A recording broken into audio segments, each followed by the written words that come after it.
So happy Easter. Happy Easter. You all look great, even outside, even bundled up. You look great. You clean up nice, which is good to know you can still clean up nice, right? When you don't only have to show this much of yourself on a screen, you can still look good. And it's good, too, to just share space, isn't it? To not be with each other on a little screen, but to actually be with one another and look each other in physical eyes. It's good to be here. And it's Easter. And I feel a little bit like the cat's out of the bag on that one, because while we haven't heard any of the rest of the story, I think you've sort of pieced together what happened since Friday night. When we were last together, Jesus was betrayed by one of his own disciples, arrested in the garden, denied by one of his closest disciples, Peter, unjustly condemned to death, tortured, executed on a cross, and laid in a grave. We watched him breathe his last. We watched him laid down. The women saw where the tomb was and then left to prepare spices to properly prepare his body for burial, resting over Saturday, the Sabbath day. And that's where that story ended. Before we pick up and see where it goes now, let's make sure to pray. Because we believe that this is God's word, and we believe that God still speaks to us through it. So let's pray for God to open then our ears, our minds, and our hearts, and for God to speak this morning. So let's pray. Lord, it's in your light that we see light. It's in your truth that we find freedom, and in your way that we find peace. So come, Lord Jesus. In your name we pray. Amen. Do whatever you need to do to listen well to these words from the book we love. But very early in the morning, on the first day of the week, the women went to the tomb, bringing the fragrant spices that they had prepared. They found the stone rolled away from the tomb. But when they went in, they didn't find the body of the Lord Jesus. And they didn't know what to make of this. But suddenly, there were two men standing beside them in gleaming bright clothing. And the women were frightened and bowed their faces down to the ground. But the men said to them, "Why are you looking for the living among the dead? He isn't here. He's been raised. Remember what he said to you when he was still in Galilee. The human one must be handed over to sinners, be crucified, and on the third day rise again." Then they remembered his words. And when they returned from the tomb, they reported all these things to the 11 and the others. It was Mary Magdalene, Joanna, and Mary, the mother of James, and those who were with them that reported this to the apostles. And their words struck the apostles as nonsense. And they didn't believe what the women said. But Peter ran to the tomb, and when he looked into it, he saw only the linen cloth. And he returned home, wondering what had happened. The word of the Lord. Thanks be to God. Amen. As we get into the story this morning, it seems like there are two things that we need to deal with. Two things we need to deal with before we can come here to Christ's table. And here's the first one. Luke's strange story. It was a little weird for Easter morning, wasn't it? Were you surprised by anything that you heard in there? Was it what you expected? Not really, even though we do this year after year. In our heads, we tell the story something like, an awful tragedy happened on Friday, but don't worry because on Sunday, magically, everything was put back together and everyone lived happily ever after. But that's not really the story Luke gives us, is it? The story Luke gives us is one of confusion and doubt. Nobody's even seen Jesus yet, but these leaders that Jesus has spent 3 years preparing have no idea what's going on. They don't believe each other, and no one can make sense of what they see right in front of them. It's an odd story, and I love it. I love the story that Luke offers to us because it's so strange, because it seems to me to be so human, so honest. It strikes me as real. Because if you were going to make up this story, this is not the way you would tell it. This is not how you would write it up if you were going to make up a story to trick a bunch of people into your new religion. You wouldn't have 4 different versions of the story that don't really mesh up, which is what we have in the Gospels. 4 different versions of this account that all have different details that don't really seem to mesh very well. There's no way you'd keep all those if you fabricated this. You'd also probably include a description of the actual resurrection, which none of them do. We have no idea how it happened or what happened with Jesus in that tomb when he was there and resurrected. We hear nothing about it. You also probably wouldn't paint all of your main characters as so confused and surprised. Even Peter, the rock, Jesus says, upon whom the church will be built, sees the empty tomb and just wonders, what could have happened? I'll tell you what else you wouldn't have done. You wouldn't have made the primary witnesses of the empty tomb women. No offense to you all, but in the day, your testimony wasn't valid in court. So why make you the witnesses when you can't actually testify to it? And here's maybe the biggest thing. If you were going to write this story, you'd probably include Jesus, wouldn't you? You'd probably put him there, not just an empty grave and some strange, shiny men. Jesus would be there, hands on his hips, the sun catching his chin just right, standing with his cape blowing in the wind. Maybe not that one. But we don't have any of that because this isn't a story fabricated to found a new religion. It is a very human account of something that actually happened. Jesus' followers were met that Sunday morning with the cold, bare, confusing fact of an empty tomb. And they passed along to us the raw account of their encounter without trying to straighten it all out, without airbrushing over the unflattering details and making themselves look better. And so we have this strange story where even Jesus' closest friends and disciples don't get what's going on. And as we read it, we're frustrated by their confusion. Or maybe we sit back and laugh. They still don't get it, right? Those stupid disciples. But the remarkable thing really isn't that they don't get it. It's that any of us do. Because we're talking about resurrection here, people. This doesn't happen. We're in a cemetery, right? Do you think if someone told us, by the way, that empty grave over there that's opened up, that's because someone crawled out of it last night? Do you think you'd believe them? Do you? No! It's resurrection. Dead people stay dead. That's not how it works.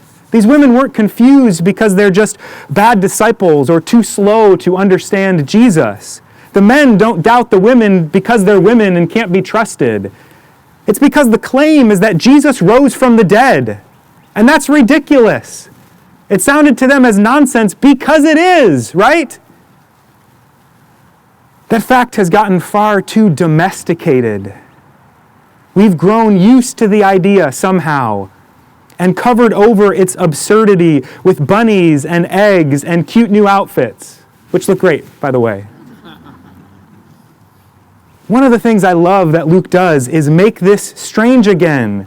Make it difficult and confusing again, because who would and who could believe in resurrection?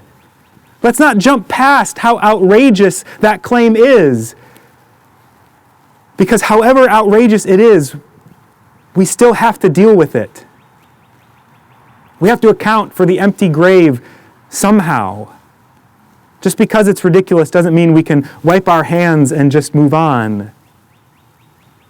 Because though it is ridiculous, the witness of the scriptures, the gospels, is overwhelming. The body was gone. These stories circulated early enough, and the witnesses in them were named such that you could have gone and checked, and if the grave wasn't empty, the whole story would have just fallen apart. Most serious historians, even non-Christian ones, believe the tomb was empty. They believe the disciples of Jesus encountered something. It's the only thing that explains their actions. The grave was empty. The question is how? Peter wondered what had happened. The women struggle to make sense out of this. What are we going to do with it? We'll talk more next week about how these disciples, these first witnesses, end up believing in Jesus' resurrection, about how they move from here to there, from confusion to belief.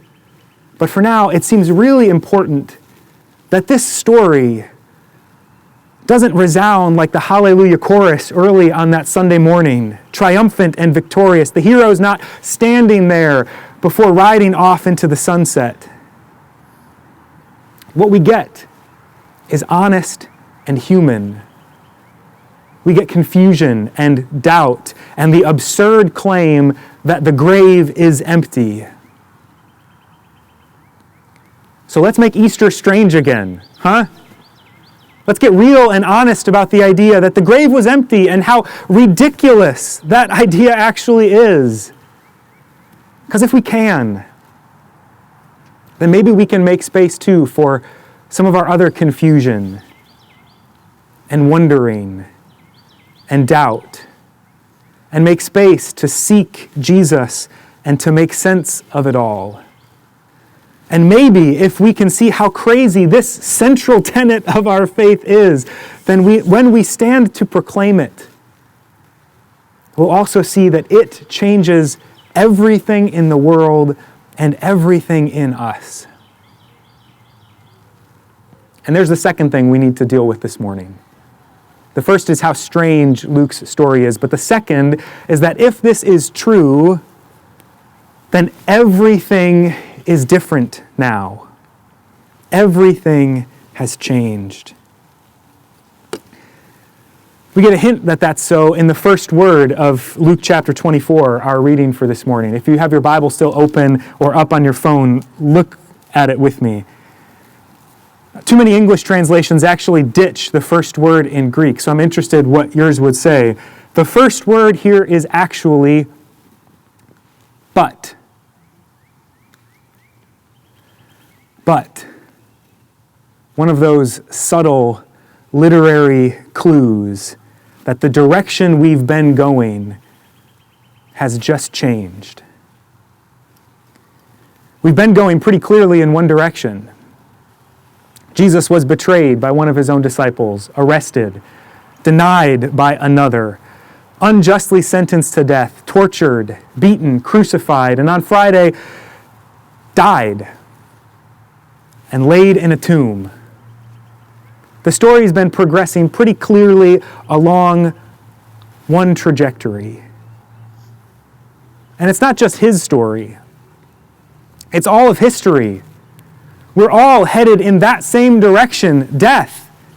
The world is full of suffering and tragedy and injustice, and despite our best efforts, everything tends toward entropy, chaos. Our relationships fall apart. Our bodies age and decline. Accidents hurt and maim and kill. Pandemics rage. Politics and difference divide us. Greed and jealousy poison. We know the story because it's the territory in which we live our lives. It's death. But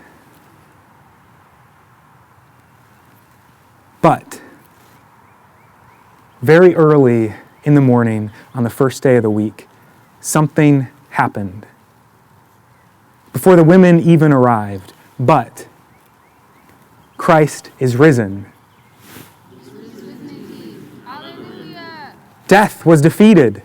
A whole new creation had begun. A whole world had opened up within this old one. God's world of abundant and resurrection life. Something happened that morning, something that changed the world forever, because Jesus, who was dead, came back to life, and in so doing broke death's hold on the world.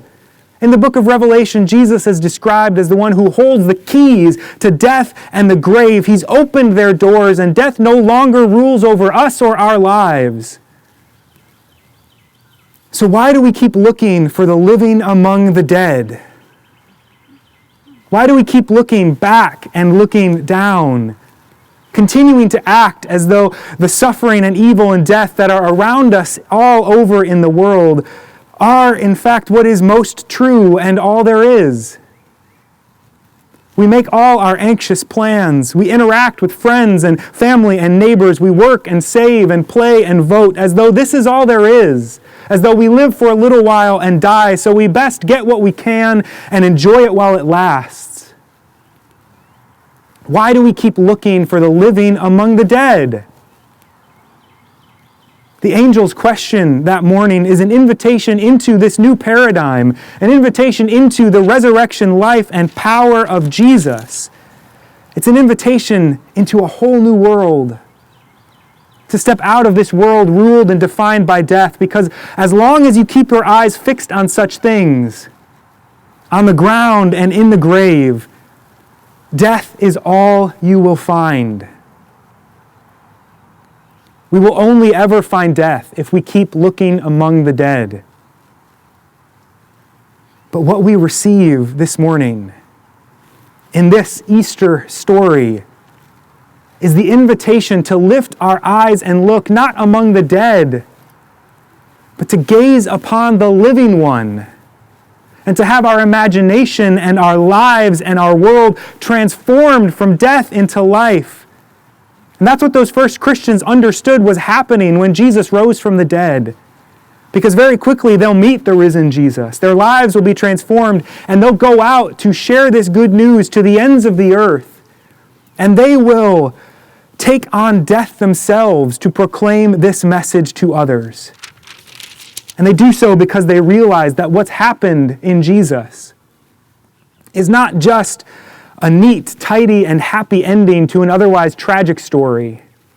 It's not just a promise of resurrection that will come at the end of time, but that what's happened in Jesus' resurrection is that death has been defeated, and that resurrection life and power are now ruling in our lives and in the world, and that we who are in Christ have already died and been resurrected in Him. So that we can say with Paul in the present tense, "Where, O death, is your sting? Where, O death, is your victory?" Death no longer has the last word. Death is no longer the ruling paradigm of our lives. We've been invited in Jesus' resurrection to lift our eyes above it and to see the living one, to see all that has been transformed, all that's been made new, and to reorient our lives now around this new paradigm of resurrection. Why are you looking for the living among the dead? He is not here. He's been raised. He is not in the things of death. So lift your eyes above them and fix your eyes on Christ. Fix your eyes on the things that are above where Christ is, as Paul says in Colossians 3. Don't continue to let fear and death and sin rule in your life, but enter into this new resurrection life and power. Friends, you will only ever find death if you're looking among the dead. So if you want to find life, true, real, abundant life, then come to the living one, to the one who rose and conquered death, to the one seated at the right hand of God, to the one who comes to us here at His table to give us Himself in this bread and in this cup, that we may have life and have it abundantly. Amen? Amen. Friends, let's pray. Jesus, we thank you for the victory that you have won on this day, for the power of your resurrection from the dead, that you have burst its bonds and opened its doors wide, that in you we have also died and been raised to new life. So Lord, fix our eyes on you. May we turn from the things of death and experience your life abundant and everlasting. May we come to you today, O Lord Jesus Christ. As we come to this table, may we taste and see you anew and afresh, that we may go out from this place beaming with the light of your resurrection glory. It's in your name, O Christ, that we pray. Amen.